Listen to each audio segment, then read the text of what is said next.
Hello everyone, welcome to infinity learn JEE by Shri Chaitanya. आज मैं आपके साथ एक बहुत इंटरेस्टिंग टॉपिक पे बात करने जा रहा हूँ। आज आपका जेई मेंस जनवरी अटेम्प्ट अब बहुत ही क्लोज है, कुछ समय बचा है और कई बच्चों के जब मुझसे कॉल आते हैं या क्लासरूम में वो मिलते हैं तो अपने मार्क्स को लेकर बहुत चिंता करते हैं और कई बच्चे अपने सिलेबस को लेकर चिंता करते हैं। कई बच्चे अपने नंबर, सर मेरा मार्क्स स्टक कर गया है, इंक्रीज नहीं हो पा रहा है, कैसे करूं सर, सब कुछ पढ़ चुका हूं बट फिर भी गलतियां हो रही है।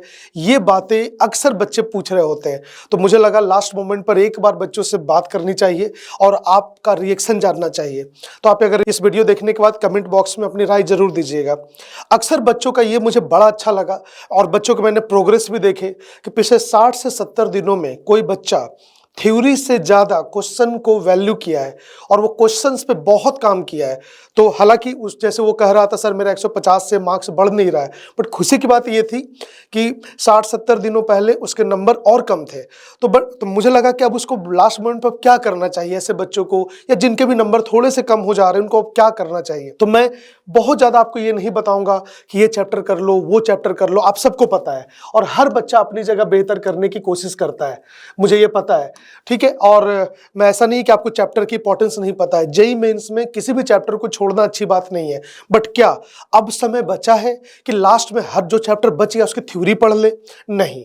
ओके, तो इसको करना कैसे है? तो कम शब्दों में मैं बताना चाहूंगा, अभी के जितने भी दिन बचे हैं आपके, ये भी अगर आपने इसको बहुत दिल से, प्रेशर है आप पे, मैं जानता हूं, इस प्रेशर की घड़ी में भी अगर आप बहुत ही ज़्यादा इस स्ट्रेटजी को अगर अपनाते हैं तो मुझे लगता है कि अगले 20-25 दिनों में आपके मार्क्स में वो बाउंस आने वाला है जो आप कभी यकीन भी नहीं करेंगे, आप कभी सोच नहीं रहे होंगे। तो लास्ट मोमेंट का मार्क्स, मेहनत बहुत नंबर आपके बढ़ा सकता है। ऑफ कोर्स जिनके नंबर थोड़े लोअर जोन पर हैं उनको ज़्यादा प्रोग्रेस देखने को मिल सकता है। अब कोई बच्चा ऑलरेडी 200 पर है तो ऐसा तो नहीं हुआ कि उसी बराबर में इंक्रीमेंट हो जाएगा, बट मुझे ऐसा लगता है कि लास्ट मोमेंट पर कई बच्चे अभी भी, मैं बहुत ज्यादा ज्ञान की बातें नहीं करूंगा, ज्यादा से ज्यादा आप अपने क्वेश्चन प्रैक्टिस पे ध्यान दीजिए, क्वेश्चन प्रैक्टिस पे, ठीक है। ये दौर आ चुका है अब मॉक टेस्ट का, सबको पता है, सब मॉक टेस्ट दे रहे हैं, तो मॉक टेस्ट दीजिए, एनालिसिस कीजिए। एक मॉक टेस्ट अगर आपने 3 घंटे में दिया, उसके एनालिसिस करने में आपको 30 मिनट से 45 मिनट लग जाएंगे। उसके जो एरर्स है उसको डॉक्यूमेंट कीजिए, उस एरर से कनेक्टेड ही सिर्फ थ्योरी जाकर पढ़िए और यही काम कीजिए। तो जो बच्चों का नंबर अभी कम है थोड़ा, तो वो कोशिश कीजिए कि पर डे ना दे mock test, okay, alternate day. फिर अभी 10-11 तारीख के बाद एक बार डेली पे चले जाए, तो फिर जो एक दिन बचता है और जो चैप्टर आपका वीक है, वीक चैप्टर के नाम पे थ्योरी बार बार ना पढ़े। ओके, आप क्या कीजिए, जैसे जो चैप्टर आपका वीक है, ओके, जिसमें वीक कहने का मतलब क्वेश्चन कन्वर्जन कम है, थ्योरी 15-20 मिनट, आधे घंटे तेजी से निकालिए और उसके 1-2 साल के जो चैप्टर के PYQs है और या आपके टीचर के जो नोट्स हैं उनके क्वेश्चंस देखिए। क्वेश्चंस बनता है एक बार में, ठीक है, समय नहीं है तो उसके आंसर देखिए, आंसर से रिवर्स लर्निंग तेज कीजिए। अगर वेरिएशन के क्वेश्चंस भी देखिएगा तो आपकी थ्योरी ऑटोमेटिक क्लियर होते चली जाएगी।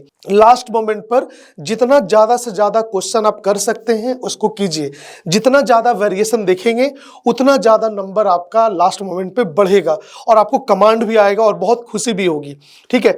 मैं अब ये कहूं कि ये चैप्टर बहुत इंपॉर्टेंट है, इसको कर लो, क्या आपको नहीं पता कि केमिकल बॉन्डिंग से क्वेश्चन आते हैं? ठीक है, सबको पता है, बट लास्ट मोमेंट पर ये हो जाना, सर सारी थ्योरी, कितने बच्चों के साथ ऐसा हो रहा है बताइए कि सर ऑलमोस्ट सारी स्ट्रेटजी मैंने कर ली, सर सारा कुछ पढ़ लिया है बट फिर भी सर गलती हो जा रही है। मुझे उस बच्चे की, कल एक बच्चा मुझसे बात कर रहा था और वो इतना ईमानदारी से बताया, सर हमने सारे कोशिश कर ली, सारे PYQ भी पीछे के बनाए हैं, बस 25 का उसने नहीं बनाया था, बट कह रहा है कि जब टेस्ट में जाता हूं तो नंबर ठीक ठाक आ जाते हैं, बट कई बार क्या होता है कि सेम टाइप के एरर होते ही रहते हैं सब कुछ का। तो भाई मतलब, बट उसका प्रोग्रेस पहले से काफी अच्छा हुआ था। तो मतलब क्वेश्चंस ज्यादा से ज्यादा बनाइए और जिस क्वेश्चंस में आपका एरर ज्यादा होता है, ठीक है, कि जिस क्वेश्चन में एरर है उसके एरर के रिगार्डिंग आप थ्योरी पे जाइए, ठीक है। सिर्फ क्वेश्चंस रिलेटेड थ्योरी पे आप जाइए, जरूरी नहीं कि आप पूरे चैप्टर का जबरदस्ती थ्योरी आप पढ़ते रहे। इसमें होता क्या है, जो चीज आपको आता है जबरदस्ती आप उसी को पढ़ रहे होते हो, तो जैसी बीमारी वैसा इलाज करने का भी टाइम आ गया है, ठीक है। अब जैसे कीजिए चैप्टर उठा लेते हैं एटॉमिक स्ट्रक्चर, उसकी थ्योरी में आपको क्या नहीं पता है, प्रॉब्लम कहां है क्वेश्चन कन्वर्जन में सिर्फ।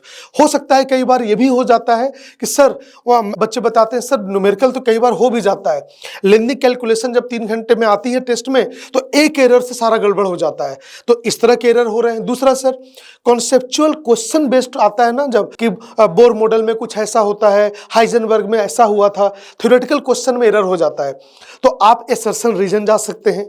ऑल्दो ये जेईई मेंस का पेपर है, बट आप एडवांस के कुछ सिलेक्टेड क्वेश्चंस लीजिए, असर्शन रीजन करने की कोशिश कीजिए, उसके मल्टीपल चॉइस करने की कोशिश कीजिए। ये नहीं कि सब में लग जाइएगा, टाइम नहीं है आपके पास ज़्यादा। जो थ्योरेटिकल क्वेश्चंस है वहां पर जाइए, वो आपको काफ़ी क्लियरिटी देगा। तो लास्ट मोमेंट है, मुझे यकीन है आपका सिलेबस पूरा हो गया होगा, और जिसका नहीं भी हुआ, अगर कुछ बचा है तो भाई साहब आप उसके 12-12 घंटे के वन शॉट नहीं देखने का फायदा है, ठीक है। आप बहुत तेजी से उसके एनसीईआरटी पढ़ सकते हैं, अपने टीचर के क्लास नोट्स रिवाइज कर सकते हैं, और जो मोस्ट इंपॉर्टेंट क्वेश्चन है या मोस्ट रिपीटेड क्वेश्चन है सिर्फ उस पर जाइए। जो चैप्टर आपका बहुत छूटा हुआ है छोड़ने की कोशिश मत कीजिए, क्योंकि अगर एग्जाम में ईजी क्वेश्चन आ गया तो आपको अफसोस होगा नहीं, और अगर टफ आ गया तो चलिए आपको बहुत ज्यादा दुख नहीं होगा कि कई लोगों से नहीं बना होगा, तो आप कहीं ना कहीं एक एवरेज स्टैंडर्ड पार कर जाएंगे। तो लास्ट मोमेंट पे मेरा यही कहना है, थ्योरी पे ज्यादा समय मत डालिए, क्वेश्चंस पे ज्यादा रहिए। क्वेश्चंस नहीं बनता है, एक ट्राई के बाद आंसर देखिए, आंसर से रिवर्स लर्निंग कीजिए, और उसमें अगर थ्योरेटिकल कुछ प्रॉब्लम है उस कंसर्न थ्योरी की क्वेश्चंस के रिलेटेड थ्योरी को सिर्फ पढ़िए।